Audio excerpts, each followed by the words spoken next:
What's good with the fight fans? It's your boy Kijana back with some fight predictions this week. UFC 168, Felder versus Hooker. It's going to be a banger.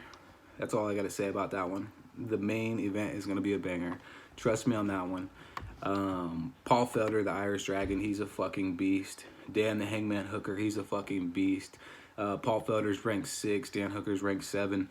This is like the old matchmaking style, man, when they're fighting 6 versus 7, 5 versus 4, 3 versus 2.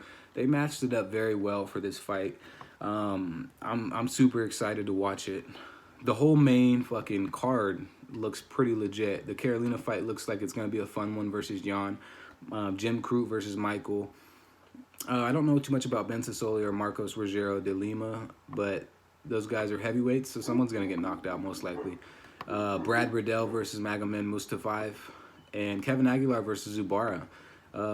Those are all great fights, and even some of the prelim fights look good, but I'm going to jump straight into the prelims. Priscilla Cachoeira versus Shauna Dobson. Cachoeira's 8-3 record, 4 KO/TKO wins, 1 sub loss, 2 decision losses. She's 0-3 in the UFC. I don't see her being in the UFC much longer. She should have never been in the UFC to begin with. I'm not trying to knock her. Congrats for making it to the UFC. Most people don't even make it that far. But she's just a human punching bag. She doesn't have the best boxing defense. She's super flat-footed. She can definitely take a shot, but it's just, yeah, she doesn't have the best fight IQ, and she's not well-rounded. She's not a well-rounded mixed martial artist. She only has boxing. That's all she relies on. She just relies on KO power and pressure on her opponents with volume. That's really all she has for this fight. I don't see her going to the ground, and if she goes to the ground, she doesn't really know what to do if she gets taken down. So that's very problematic if you're fighting people that are in the UFC, the UFC caliber. She's fighting Shauna Dobson, aka Danger, 3-3 record, 1 KO/TKO win, 3 decision losses. She's 0-2 in the UFC. Her job's probably on the line as well. So one of these girls might be getting kicked out the UFC after this fight, because Shauna Dobson, I watched her highlights. And her last fights versus Sabina Mazo and Lauren Mueller, she got beat by Lauren Mueller. Both of those were by decision losses, but she almost got finished by Sabina Mazo. Mazo kicked her to the body with I think it was a left kick to the body or some shit, and she just winced up. It was a great liver kick. And she could have got the finish for sure if the fight would have lasted a little bit longer. She was just getting fucked up the whole fight. She had no answer for her. Back in 2017, she lost the Ultimate Fighter opening day to Roxanne Modafferi, TKO'd by elbows. She has average striking, very inexperienced on the ground, has the reach advantage for this fight, and she definitely has better defensive boxing. She doesn't get hit as much as Priscilla Cachoeira, but I feel like Cachoeira will have her beat on this one. I definitely feel like the volume's going to be better, and I feel like she probably hits harder than Shauna Dobson. I could be wrong. I don't know. I'm just going off my gut instinct and what I've seen on highlights and film, so I'm definitely rolling with Priscilla Cachoeira on that one. She has to win this fight, or she probably is going to be out of the UFC, and she knows that. She knows her job's on the line. Next fight, Maki Pitolo versus Takashi Sato. Coconut bombs. Yeah, coconut bombs versus 10. 12-5 record for Maki. 6 KO/TKO wins, 3 sub wins, 2 KO/TKO losses, 2 sub losses. Lost debut to Kalen Potter. Very powerful right hand. Stalks all of his opponents, and he cuts the cage off pretty well in most of his fights.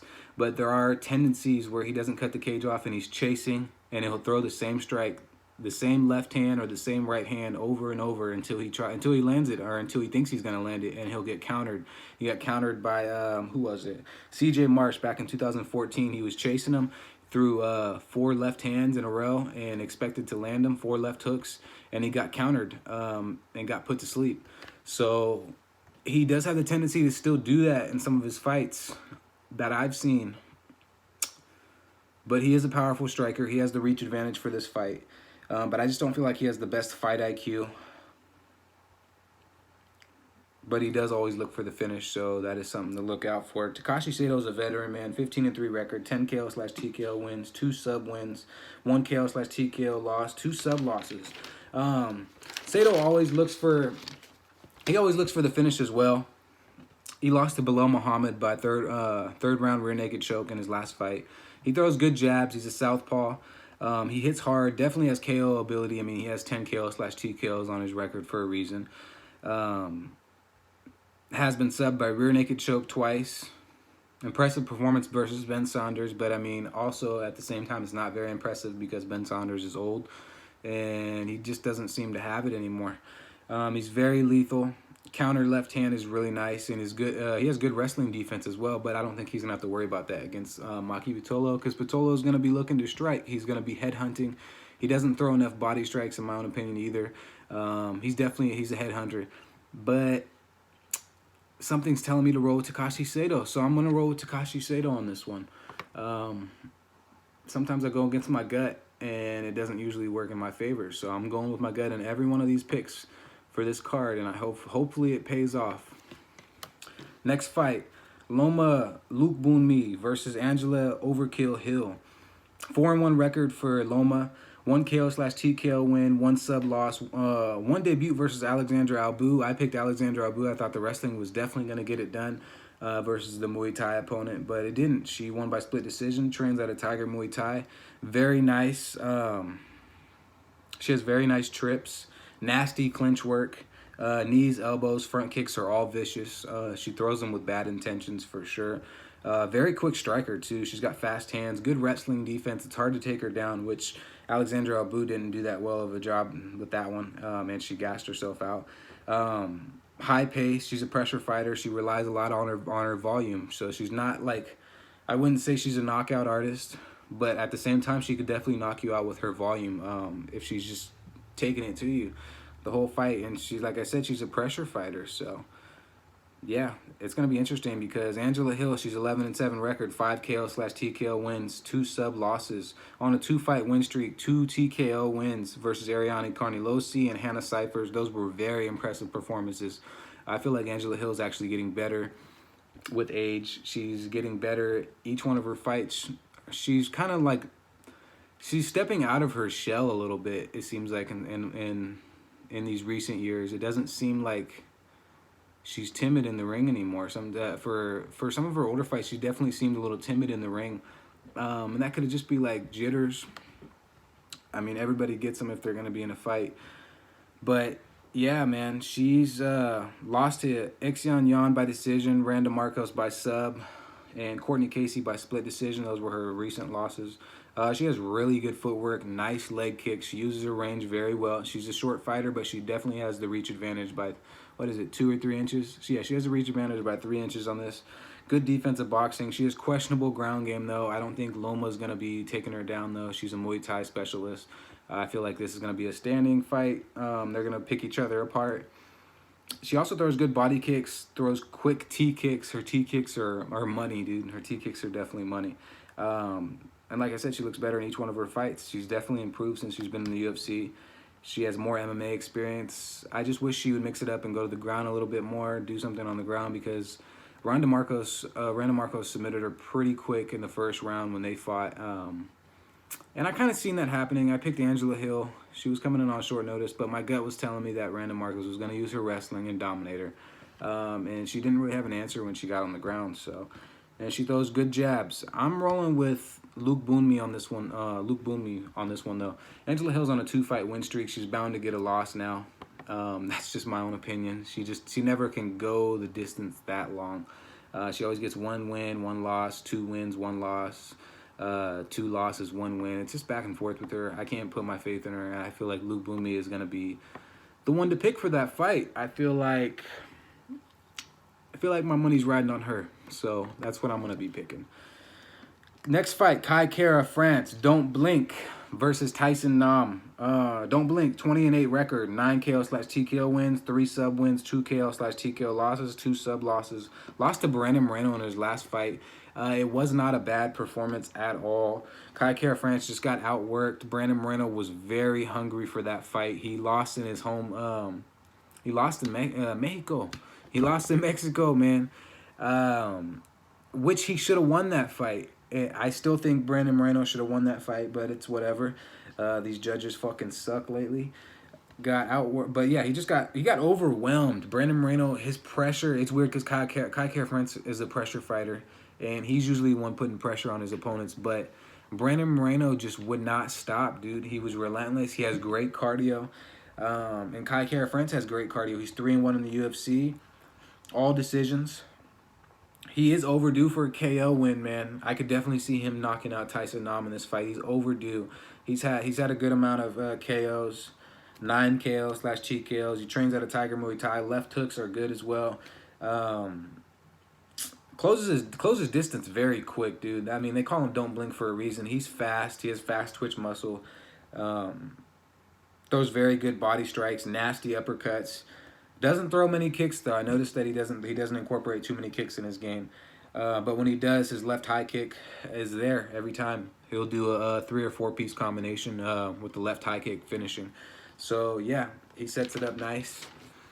Very wiry fighter, explosive, ton of energy, dude. Every time he gets in the ring, he's ready to fucking go. And I like that about Kai Kara. Tyson Nam, 18-10 record, 10 KO / TKO wins, 1 sub win, 3 KO / TKO losses. Lost debut to Sergio Pettis. That's not a bad loss to have. We see what Sergio Pettis has done in that division. Biggest name fighters that he's fought is Sergio Pettis and Marlon Moraes. He got head kicked by Marlon Moraes back in the day. Tendency to circle to the left mostly, which it showed tremendously when he fought Marlon Moraes. He circled to the left and then he got head kicked. He got head kicked. Marlon Moraes' specialty. So yeah, that was back in 2013. That was a while, but it still seems like he still has that same tendency. Circles to the left, circles to the left, circles to the left. You see that with a few fighters, with actually a good amount of fighters, where their tendency is to circle to one side. And it sets them up for punishment.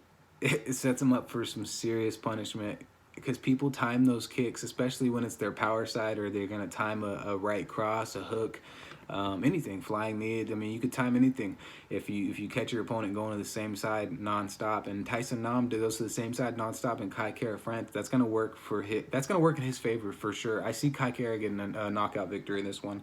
Tyson Nam's not getting any younger. He's 36 years old.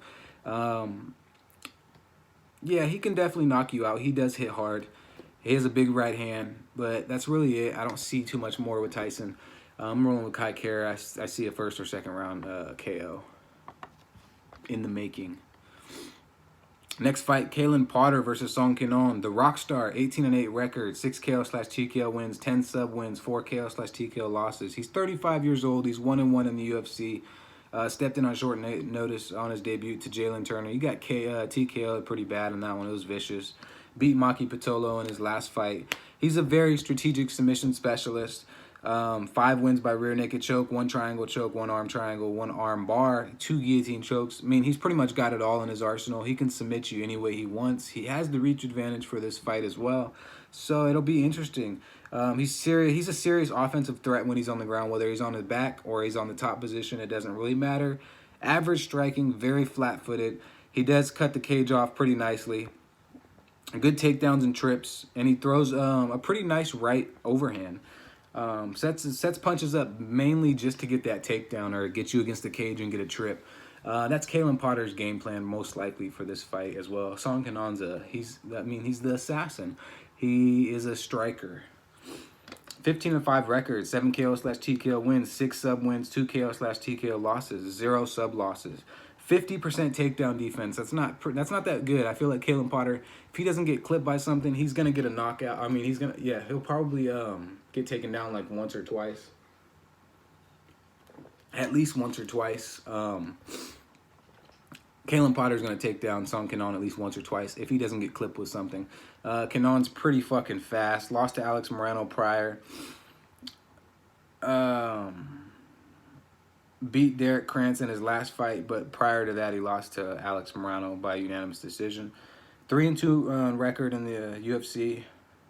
Knocked out Hector Lombard and Bobby Nash. He likes to keep the fight standing. He has KO power. The key to this fight is keeping it standing for Song Kinon, and the key to this fight for Kalen Potter is getting it to the ground. So I mean, it's grappler versus striker. Classic matchup. Fought Israel Adesanya back in 2015. He got KO'd by a head kick. I mean, that's not very shocking, but if you guys didn't know, he did fight somebody that's that high in the that high in the fucking UFC and has made a star out of himself in a very short amount of time. So I am rolling with Song Kenan on this one. I feel like he'll get the job done. Next fight, Jake Matthews versus Emil Meek. The Celtic Kid versus Valhalla. The Celtic Kid, 15-4 record, 4 KO/TKO wins, 7 sub wins. 1 KO/TKO loss, 2 sub losses. Fought Rastim Akman in the last fight, won by unanimous decision. Very boring performance, man. I was just kind of disappointed with Jake Matthews. He likes to play it safe in a lot of his fights, which is understandable. You want to get up the ranks. You don't want to take any damage, but he plays it a little too safe. It's hard to gain fans like that. It really is.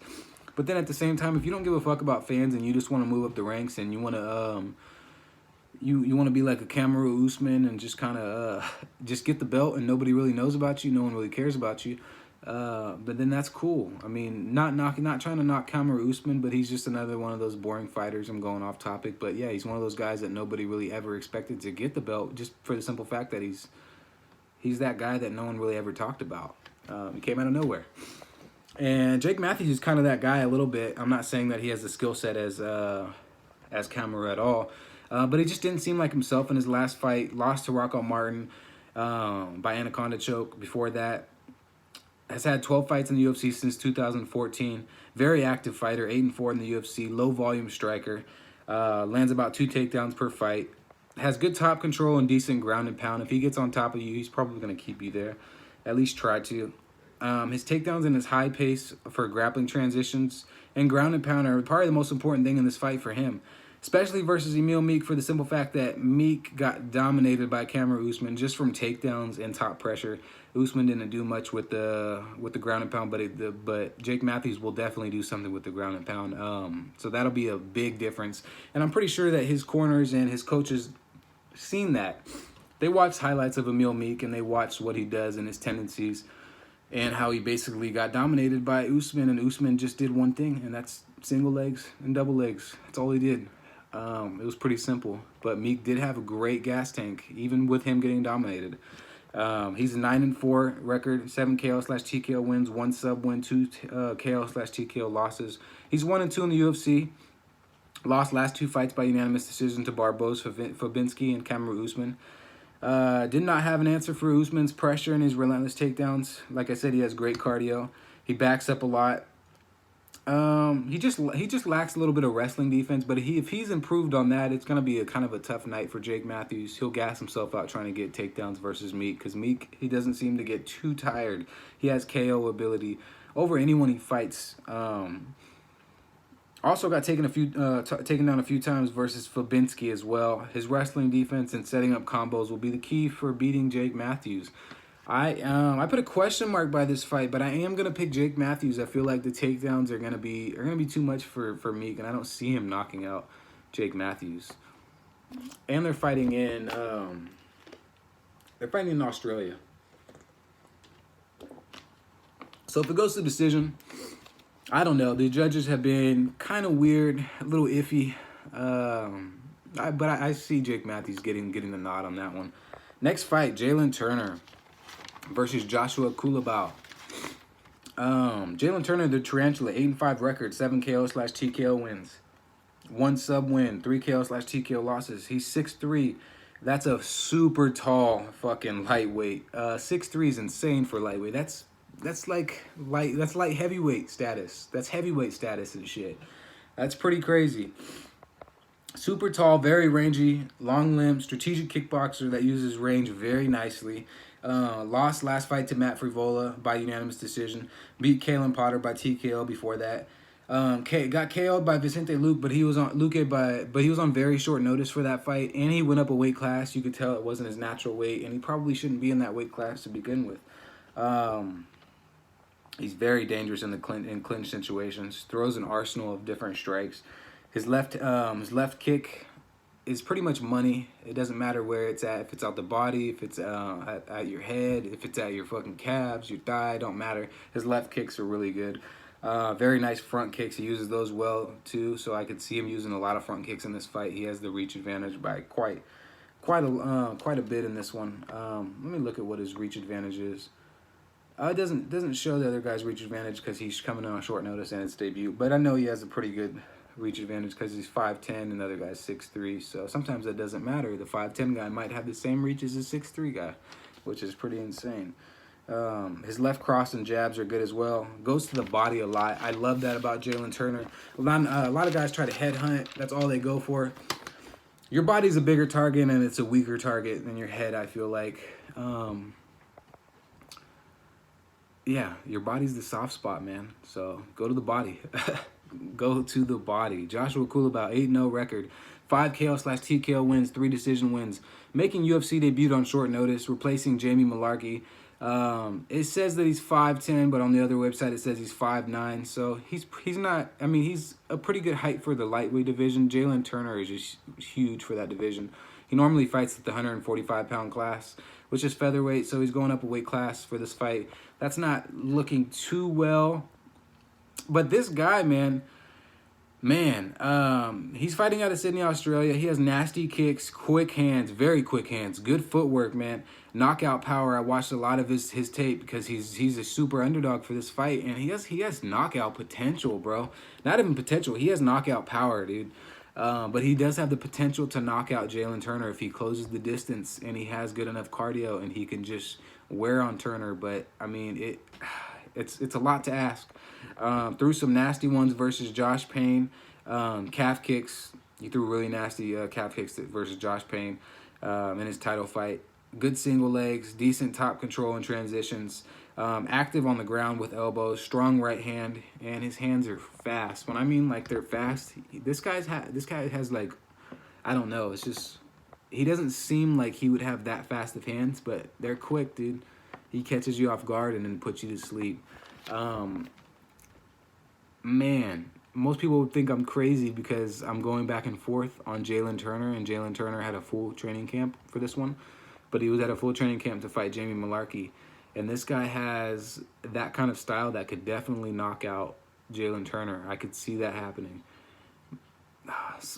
Something's telling me to pick. Nah, I'll pick Jalen Turner on this one. I put a question mark by that one because that's just an iffy one. I'm going to pick Jalen Turner on this one. I feel like he'll get the job done. I feel like his kicks and his unorthodox style and his arsenal of weapons is just, it might be a little too much for this guy on his first fight. But I do feel like Kulabau is going to have a pretty good career in the UFC. Something's telling me that guy might have a good career. Next fight, Zubara Tukhugov versus Kevin Aguilar, a.k.a. Warrior, 18-4 record, 6 KO/TKO wins, 1 sub win, 11 decision wins, 1 KO/TKO loss, 1 sub loss. Last fight was pathetic, pretty much. It was a draw versus Lerone Murphy. Murphy came in on a short notice. Zubara was just going for takedowns, didn't do anything significant on the ground, didn't really do any ground and pound. He gassed himself out in the second round. It was a pathetic performance, man. Being that, I mean, not even being that you're Khabib's cousin, but you're from that, man, you're from that lineage. You got to represent your people a little better than that. Yeah, it was just not a good performance, man. He had a full training camp. He was out of the UFC for, I think, 3 years from the suspension, the Conor McGregor thing, and then other shit, I think, that happened as well. So, yeah, it was just, you would think somebody that had a layoff for that long would come back and just be super hungry and want to get a fucking finish. And it just didn't seem like that. He gassed out so quickly with a full training camp. And he's a wrestling guy, man. He has like wrestling in his back pocket. You think a lot of these wrestlers would have decent cardio. I guess he does have good cardio. He did get 5 or 6 takedowns, but it's just like, dude, you got to keep your opponent there, bro. Easier said than done. His stand-up is just not there. He's super flat-footed. No hand speed, no head movement. Relies a lot on wrestling. Not much power in his hands to begin with. Maybe that's why he relies on his wrestling. Doesn't like to get hit, that's for sure. Last win was to Philip Nover in 2015. He swings with his eyes closed. If you actually watch his highlights, when he's throwing these looping shots or just throwing haymakers and shit, just pause it. His eyes will be closed every single time. Actually, you don't even have to pause it. You'll see it. It's like, it's there. It's pretty obvious. So yeah, he swings with his eyes closed. So that's not a good thing. Um, decent spinning heel kicks. He does have nice spinning heel kicks. His right cross, left hooks are the majority of his strikes that he throws. Watch his highlights, and that's pretty much all he throws when he's on his feet. Kevin Aguilar, the Angel of Death, 17-2 record, 10 KO/TKO wins, 1 sub win, 1 KO/TKO loss, 1 decision loss. Coming off decision loss to Dan Ige.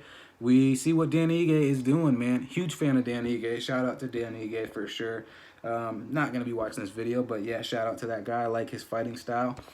Was on a 9-fight win streak beforehand. Good hands, throws looping wild strikes at times, KO power, very nice left high kicks, good cardio, relentless for the finish, 90% takedown defense. That is key. 90% takedown defense and his 4-inch reach advantage. I feel like Kevin Aguilar's got more heart than Zubara, so I'm rolling with Kevin Aguilar. People are going to think I'm crazy for that one as well, because Zubara's probably going to be a super favorite. But I don't give a fuck about favorites anymore. I'm rolling with who I think is going to win, and yeah, I'm done being biased for some of these picks as well. But Zubara just did not impress me at all in his last performance, and he's not supposed to impress me, dude. He's supposed to just go out there and do what he's fucking supposed to do and get a win. But, man, boring fighter, dude. Super boring fighter. That's all I got to say about that. Next fight, Brad Riddell versus Magomed Mustafayev. Brad Quake Riddell. 7-1 record, 5 KO/TKO wins, 1 sub loss. Was in an all-out war versus Jamie Malarkey on his debut. That was, oh man, that was a great fucking fight. Very exciting to watch. Showed a ton of heart, super durable, good cardio, gritty, tough fighter. On a 4-fight win streak, nasty counter left hooks, throws with bad intentions, Muay Thai style, knees, elbows, clinch work, all in his arsenal. Left hooks and right calf kicks are probably his best weapons in my own opinion for most of his fights. And I said it in one of my older videos, if you haven't watched Brad Riddell fight the Monk, I can't remember his name, but it's a Monk. The Monk just lets him hit him for like a minute, a good minute, which is what doesn't need, I don't know, it was crazy. I don't even know how to explain it, but he was standing there with his hands down, just putting his head into punches, letting Brad Riddell just throw everything he had, and he didn't go out. And Brad Riddell hits hard, you can tell. It was pretty insane, so you guys should go watch that. That was, yeah, that was, it's not not a strategic fight at all. That Monk just wanted to, I don't know, I guess he wanted to headbutt his Brad Riddell's hands, but weird. Mustafayev, 14-2 record, 10 KO/TKO wins, 4 sub wins, 2 sub losses. Beat Rafael Fiziev after having a 3-year layoff from the UFC, where he got submitted by rear naked choke to Kevin Lee. A lot of people don't know that Kevin Lee beat this guy back in the day. Spinning back heel kick was vicious on Rafael. That spinning back heel kick, it went through the dude's guard and still put him down. And Magomed just basically, he finished him. He jumped on him and he did what he was supposed to do. These guys are basically identical in height and reach. I think Magomed only has like an inch height over him. This guy relies a lot on his striking. He doesn't do too much grappling. I think he does have grappling in his back pocket, but he doesn't utilize it that much. Explosive striker, man. You don't really know what he's gonna throw. Very explosive. Ah, man, this is a tough one for me to call. I'm going to roll with Magomed on this one. I'll roll with Magomed. Brad Riddell is definitely tough, and he's fighting in his home country, but I'm rolling with Magomed on this one. Next fight, Ben Sassoli, Combat Wombat versus Marcos Rogero de Lima, Pizao. Combat Wombat, 7-2 record, 6 KO/TKO wins, 2 decision losses. Lost last 2 fights. Actually, no, he didn't lose his last 2 fights. They were both no contests. Gave Greg Hardy a good run for his money on debut, and I think he came in a little bit on short notice as well, like 2 weeks notice. He has KO power. That's Ben Sassoli. That's pretty much all I got to say. His left uppercuts, overhand left, everything revolves around that left hand for Ben Sassoli. He sticks his jab out there. He'll do a double jab, and then he'll throw that overhand left. Kind of reminds me of Mark Hunt a little bit with the way he swings and just his whole like demeanor and his style. It reminds me a lot of Mark Hunt. Yeah, so he has KO power. Durable fighter. Just throws bombs. He's fighting a 16-6 record guy, 11 KO/TKO wins, 3 sub wins, 1 KO loss, 4 sub losses. Lost last fight to Stefan Struve by arm triangle choke. He's 5-4 record in the UFC. Lost to arm triangles twice, rear naked choke once, and shoulder choke to Ovin St. Preux. Very vulnerable with a low fight IQ, it seems like, when he gets on the ground in certain positions. He has the reach and height advantage. I'm rolling with Ben Sassoli on this one. I'm not going to really talk much more about that one. But he does have good fundamental boxing. I'll give him that. And he uses his distance pretty well. And his body kicks and his right cross are pretty much what he has that I've seen. But I'm rolling with Ben, man. I'm rolling with Combat Wombat. I feel like he'll get the KO on that one. Next fight, Karolina Kowalkiewicz versus Xian Yan. Karolina 12-5 record, 1 KO/TKO win, 2 sub wins, 1 KO loss, 1 sub loss on a 3-fight losing streak. Oh man, Karolina, no. Ranked number 14. Lost to Andrade by vicious KO, dude. I was so just, oh man. That was a dagger in the heart when I seen her get knocked out. Because Karolina's like so precious, dude. You don't like want to, I don't know, you don't want to see her get knocked out. She doesn't even seem like she'd be a fighter to begin with. She seems like she'd be like a librarian or some shit. So you just feel bad when she's getting her ass kicked in there. And she just seems like a really sweet person. She lost to Michelle Waterson by unanimous decision, and Alexa Grasso dominated her in her last fight. Has not been the same fighter since she got KO'd. She really just hasn't been the same fighter since she got KO'd by Andrade. I don't know what the fuck happened. Her confidence is lacking. It's just not there. She doesn't throw her strikes the same. She's getting up there in age. Doesn't have KO power. She just always has relied on volume, and she's never really improved in MMA. She's always relied on her striking and just pressuring her opponents. She never really goes to the ground. She doesn't try to work anything on the ground with any of her opponents. Yeah, so she needs to mix it up more, man. She definitely needs to mix it up more. I've been a fan of Karolina for a little while now, so hopefully she has something to hopefully she proves something in this fight, man. Yeah, because she's fighting a tough fucking, oh man, she's fighting a tough opponent. Fury, aka Fury, 11-1 record, 5 KO/TKO wins, 1 sub loss on a 4-fight win streak since being in the UFC. 4-0, all unanimous decisions. Beat Angela Hill in last fight. She's a volume striker, better boxing defense and head movement than Karolina. She's definitely got better boxing defense than her. Goes for takedowns every now and then. She does have the reach disadvantage for this fight. She doesn't have long limbs, but she hits hard. Knows how to use her reach with her opponents. It's weird because she's usually the shorter fighter and doesn't have like long arms or nothing, long legs, but she does know how to get. She knows how to close that gap between her opponents, and she knows how to get in and out. Her in and out movements, it's quick. She's very agile.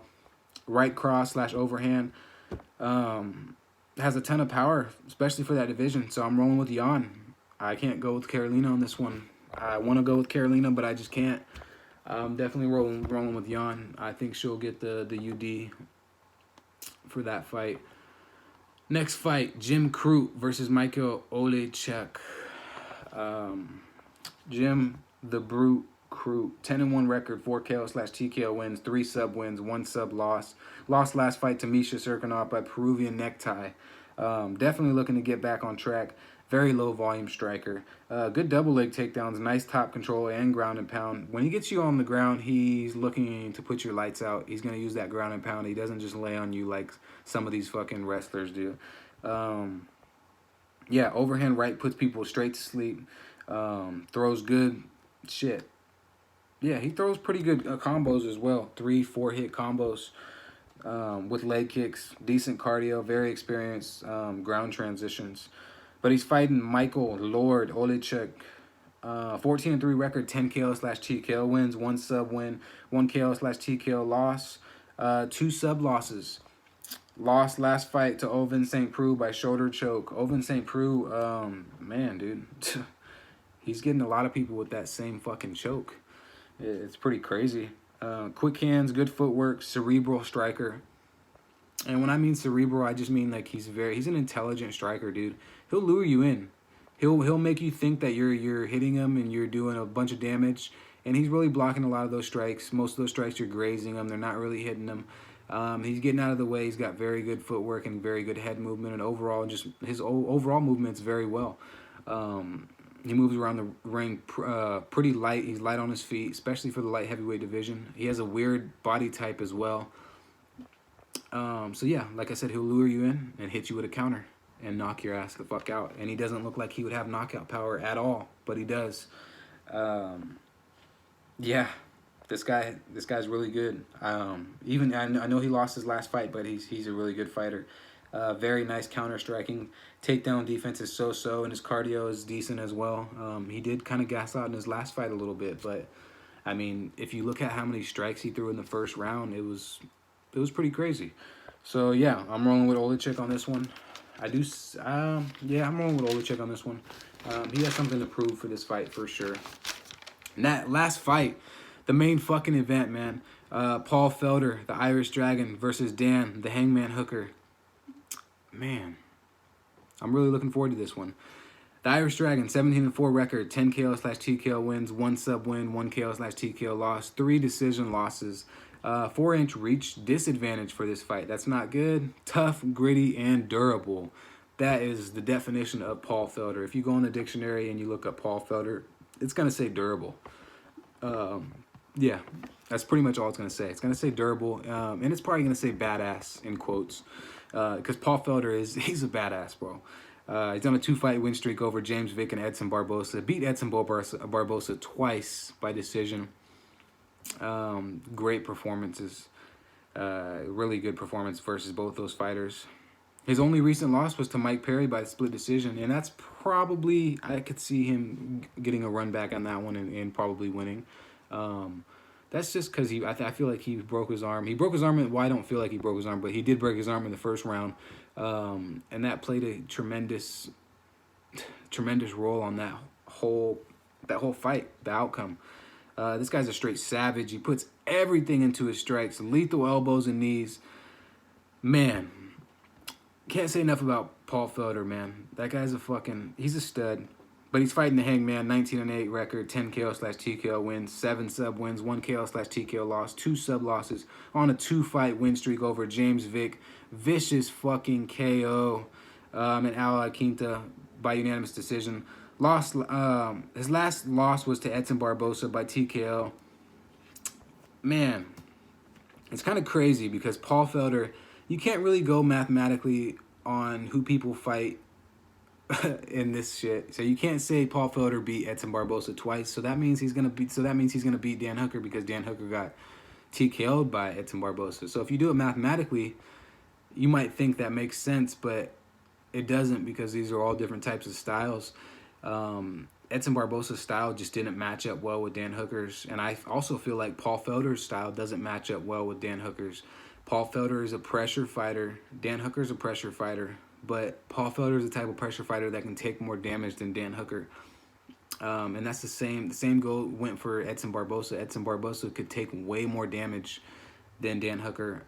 Or he could just, he gave out so many kicks to Dan Hooker, took his legs, his body, and Hooker just folded. He really couldn't do anything about that. But Hooker's timing is key, man. His timing in all of his fights is just great. His timing with his knees, he catches people off guard with those. He uses his range very well. He has the KO power to knock out pretty much anybody in that division if he can get you. And he has an underrated ground game, a very underrated ground game. If you go back and watch his highlights, man, not just his highlights, but just some of his training videos and stuff, Dan Hooker, his ground game is super underrated. He could definitely submit Paul Felder if he gets him to the ground. I just don't see that happening. I feel like both these guys are going to want to stand and bang. And I am rolling with the Irish Dragon. I'm rolling with Paul Felder. That's kind of crazy. This is a 5-round fight. But Paul Felder, man, he's bred to do this kind of shit. And so is Dan Hooker. The Hangman is too. And he's fighting in New Zealand, and he has the reach advantage. And he definitely could knock out Paul Felder. Trinaldo TKO'd Paul Felder back in the day. So I could see him knocking out Paul Felder. This could really go either way. But I am definitely rolling with the Irish Dragon. I just feel like this dude is fucking hungry. He's super hungry, and so is Hooker. So that's what's gonna make this fight super exciting. Is both these guys they wanna fuck each other up. And I mean, man, that's all I really got to say about this. I'm looking forward to the card. I hope everybody else is. Like, subscribe, comment. Tell me who you guys are picking. Once I get to 150 subscribers, like I said before, I'm going to be doing another giveaway. This is going to be a different giveaway, so stay tuned. Yeah, enjoy the fights. Stay safe.